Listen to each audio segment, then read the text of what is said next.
नमस्कार दोस्तों, मैं दीपक छारा और आज बात करेंगे क्लास 9th का मैथमेटिक्स हम कर रहे हैं। तो 11वां चैप्टर है रचनाएं।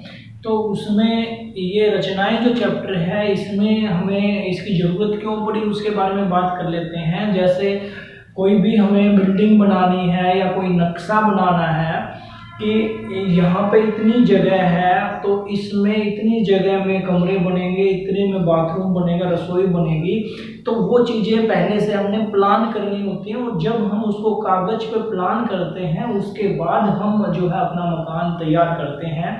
उसी तरह से जैसे सड़क निकालनी है, कहाँ पे पुल बनना है, कितना ऊंचा बनना है, कितना जो है कितने डिग्री पे बनेगा, तो वो सारी चीज़ें करने के लिए हमें आवश्यकता पड़ती है इस रचना करने की कि वो काम पहले हम कागज पे करके देखते हैं और उसके बाद जो है हम उसको धरातल के ऊपर करते हैं। तो उसी विषय में आज हम बात करेंगे। 9th क्लास का हमारा रचनाएं चैप्टर है। तो इसमें हम सीखेंगे कि कोई भी रेखाखंड है, जैसे एक रेखाखंड आप देख रहे हैं AB, इसका लंबसम द्विभाजक कैसे खींचते हैं। लंबसम द्विभाजक का मतलब है इस रेखाखंड के दो बराबर हिस्से हमने करने हैं। तो उसके लिए हमें जरूरत पड़ेगी प्रकार की पेंसिल की, जैसे आप मेरे पास देख सकते हो, एक स्केल की जरूरत पड़ेगी। इन दो चीजों की सहायता से मैं इस रेखाखंड के दो बराबर हिस्से कर दूंगा। मुझे नहीं पता ये 10 सेंटीमीटर का है, 7 का है या 5 का है, लेकिन मेरे को एग्जैक्ट इसके बीच में एक लाइन चाहिए, तो मैं इसका लंबसम द्विभाजक खींचूंगा। और वो लंबसम द्विभाजक खींचने के लिए क्या करेंगे हम, सबसे पहले कोई भी रेखाखंड हमने लगाया कॉपी में, कोई भी लाइन लगा ली, 5 की, 7 की, 10 की, जो मर्जी है। अब इसके बराबर हिस्से करने हैं, तो इसके एक पॉइंट का नाम A लिख लिया और इधर जो पॉइंट है उसका नाम B लिख लिया। अब हमने A के ऊपर प्रकार की नोक रखनी है। साथ साथ आप करते रहिएगा, जैसे जैसे मैं करूंगा ऐसे ऐसे आप कॉपी में करते रहिएगा। तो A के ऊपर हमने प्रकार की नोक रखी और प्रकार को हमने, ये जो लाइन खींचे इसमें आधे से ज्यादा हमने खोल लेना है, कम से कम। हमें नहीं पता आधा कहाँ पे है, लेकिन हमने आइडिया से आधे से ज्यादा कितना भी खोल सकते हैं हम। आधे से यहाँ तक आधा लगभग है, यहाँ तक खोल सकते हैं और आगे तक खोल सकते हैं। आधे से ज्यादा होना चाहिए। और एक सिरे के ऊपर रख के और हमने चाप लगा देनी है यहां से ऐसे, ये चाप लगा दी। ये चीज का ध्यान रखना है, प्रकार की जो नोक है वो हिलनी नहीं चाहिए। यहाँ पे A पे रखी है तो एक बार जहां पे रख दी वहीं पे रखनी है। और प्रकार को एक बार जितना हमने खोल लिया उसको हमने ज्यादा या कम नहीं करना है। फिर हमने B के ऊपर जाना है, उतना ही प्रकार खुला रहना चाहिए जितना पहले से था। और B पे जाके और इसको काटते हुए एक दूसरा रेखाखंड हमने खींच देना है B के ऊपर प्रकार रख के। तो ऐसी हमारी एक आकृति बनेगी। ये जो वर्क हम कर रहे हैं ये डॉटेड लाइन होंगी, तो कि ये कंस्ट्रक्शन वर्क है, रचना हम कर रहे हैं। ये हमारी डार्क लाइन थी AB, इसको हमने यहाँ पे प्रकार रख के चाप लगा दी। अब ये दोनों चाप जहां पे काटती हैं, एक पॉइंट का नाम मैं P लिख लेता हूं और दूसरे पॉइंट का नाम मैं Q लिख लेता हूं।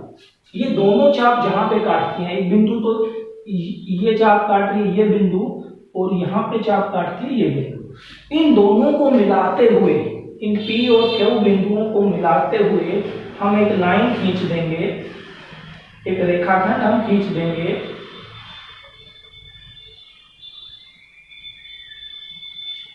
जिसको हम मर्जी चाहे जितना बढ़ा भी सकते हैं, रोकना चाहे रोक भी सकते हैं। यहाँ पे एरो डाल दिया मैंने।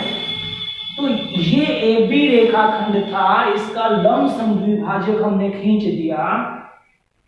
तो ये जो इस बीच में बिंदु, इसका T नाम लिख दिया। ये T बिंदु इस AB रेखाखंड को दो बराबर भागों में बांटता है। A से लेके T तक की दूरी और T से लेके B तक की दूरी जो है, दोनों साइड जो दूरियां हैं वो बराबर है। और इस XY लाइन को या हम पी क्यू रेखाखंड को कह सकते हैं कि ए बी रेखाखंड का लंब समद्विभाजक है।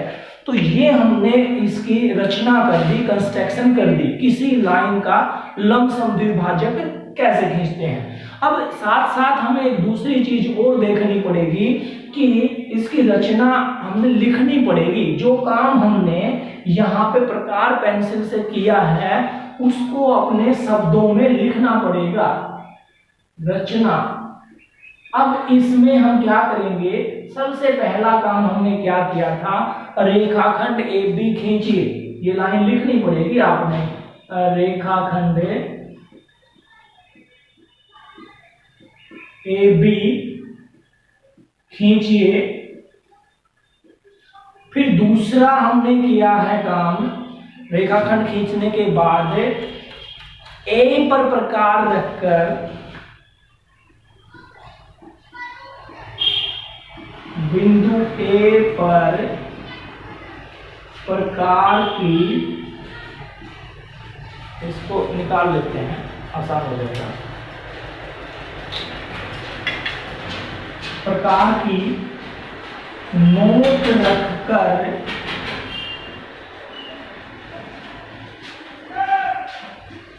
रेखाखंड ए बी के आधे से अधिक तक प्रकार को खोलिए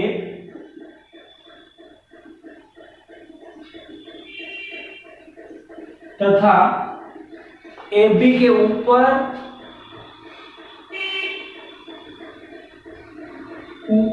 व नीचे की जगह में चाप लगाइए।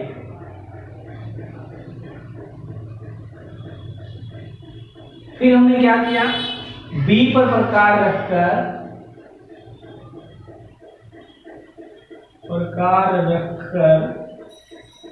वही क्रम दोहराइए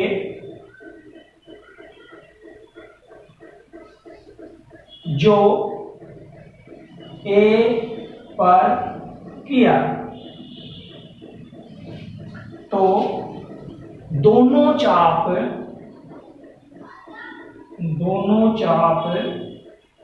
एक दूसरे को P तथा Q पर काटती हैं, P और Q पर काटती हैं। P तथा Q बिंदुओं को